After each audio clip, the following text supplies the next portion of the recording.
चाहिए सर, आपकी इजाज़त से। सागर साहब के हवाले से गुफ्तगू करना बहुत आसान भी है और बहुत मुश्किल भी है, लेकिन इनका हुक्म था तो कुछ दिखलाया हूँ ताकि गुफ्तगू करने में आसानी हो। फ़िज़ा में सोगवारी है, पसे दीवार खाना हाथ सीनों से नहीं उठते, अजब किस्मत हमारी है। फ़िज़ा में सोगवारी है, पसे दीवार खाना हाथ सीनों से नहीं उठते, अजब किस्मत हमारी है। ये 16 जून 2023 की एक शफ़ाक़ दोपहर है।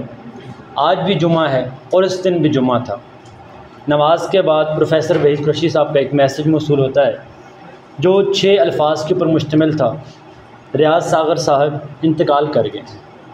ये 6 लफ्ज़ नहीं थे, ये 6 तीर थे जो मेरे और आप सब के सीनों के आर पार हो चुके थे। किसी दिन अपने मायारों का हम ऐलान कर देंगे, किसी दिन अपने मायारों का हम ऐलान कर देंगे, तुम्हारे सामने मर कर तुम्हें हैरान कर देंगे। बस एक मंज़र गुलाबों की कतारों का, बस एक मंज़र, फिर उसके बाद ये आँखें भी हम वीरान कर देंगे। सागर साहब के शेरी और अदबी कट काट पे बात करना या उनके हवाले से मकाले पेश करना ये हमारे बस की बात नहीं है। सागर साहब से मेरी मुलाकात 2013 में हुई जब उनकी पहली किताब 5वीं सम की तकरीबी रुनमाई थी। उसके बाद ये मुलाकातों का सिलसिला चलता रहा। वो अंजुमन के सरपरस्त रहे, मुशायरे में मुलाकात होती थी, अंजुमन की मीटिंग्स में मुलाकातें होती थी, शहर से बाहर मुशायरों के लिए जाते थे, साथ सफ़र करते थे, उनके घर पर नशस्तें होती थी। उसके बाद हमने ये तय किया कि हम घर से बाहर कहीं मिलेंगे, तो हमारी मुलाकात ज़्यादातर होती रही है काला खान होटल पे।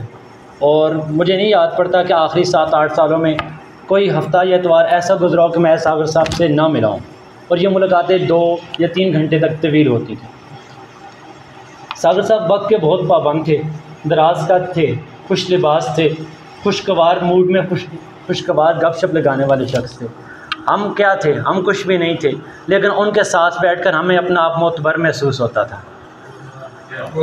उनकी शख्सियत का सबसे बड़ा जो पहलू था वो उनका एतमाद था। वो गुफ्तगू में हो, शेर कहने में हो या शेर सुनाने में हो।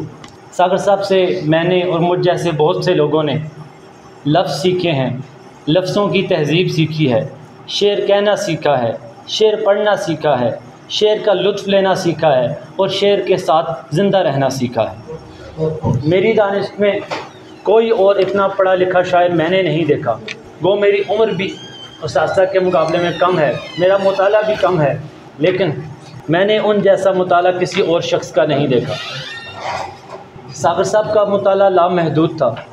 वो अरबी, फ़ारसी, अंग्रेज़ी या उर्दू अदब हो, समाजियात हों, सियासत हो, मज़ाहिब हो, इन सब पर उनका मुताला काबिले रश्क था और वो इन सब के ऊपर कमाल दस्तरस भी रखते थे। कुछ लोग सिर्फ़ बड़े इंसान होते हैं, कुछ लोग सिर्फ़ बड़े शायर होते हैं। सागर साहब के बारे में मेरे लिए ये तय करना बहुत मुश्किल है कि वो आदमी बड़े थे या शायर बड़े थे। वो जितने बड़े आदमी थे उतने बड़े शायर भी थे, दोनों क्वालिटीज़ उनके अंदर मौजूद थी।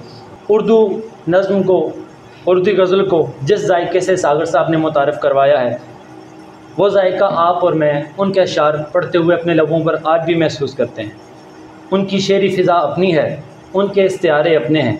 मैंने बहुत कम शोरा के यहाँ इतना शेरी वफूर देखा है। अरस्तू ने कहा था कि इस्तारियत का इस्तेमाल जीनियस होने की अलामत होती है। सागर साहब के यहाँ यह जहानत मौजूद है। सूरज, चाँद, सितारे, दीवारें, छतें, मुंडेरें, इन सब से जो इस्तेराती खिदमत सागर साहब ने ली है, ये उनको अपने हम असर शोरा में मुमताज़ मकाम दिलाती है। मैं ये बात ज़िम्मेदारी के साथ करना चाहता हूँ कि किसी ने शायरी की मुजस्सम सूरत देखनी हो तो वह सागर साहब को देख ले।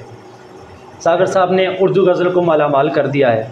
उनकी एक गज़ल से, उनकी दूसरी किताब में छपी हुई गज़ल है, वो गज़ल सुनाकर आप सबसे इजाज़त चाहता हूँ।